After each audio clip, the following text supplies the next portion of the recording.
திரு OPS அவர்கள் அண்ணா திராவிட முன்னேற்றக் கழகத்திலிருந்து நீக்கப்பட்டது.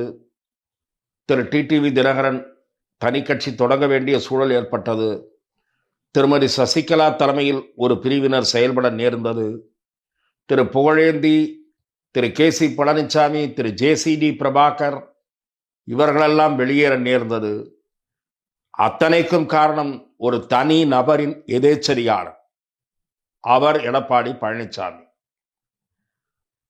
அவருடைய அந்த அணுகுமுறை, அவருடைய எடுத்தேன் கவிழ்த்தேன் என்கிற போக்கு, இவைதான் அதிமுகவின் தோல்விக்கு காரணங்கள் என்று நன்கு உணர்ந்த அண்ணா திராவிட முன்னேற்றக் கழகத்தின் மூத்த தலைவர்கள் 6 பேர், திரு செங்கோட்டையன் உட்பட, திரு எடப்பாடி பழனிசாமி நாடாளுமன்ற தேர்தல் தோல்விக்கு பிறகு சேலம் நெடுஞ்சாலை நகரில் உள்ள அவரது இல்லத்தில் சென்று சந்தித்து, அதிமுகவில் இருந்து நீக்கப்பட்டவர்கள், பிரிந்தவர்கள் இவர்களையெல்லாம் சேர்த்துக் கொள்ளுங்கள் என்று மன்றாடினார்கள்.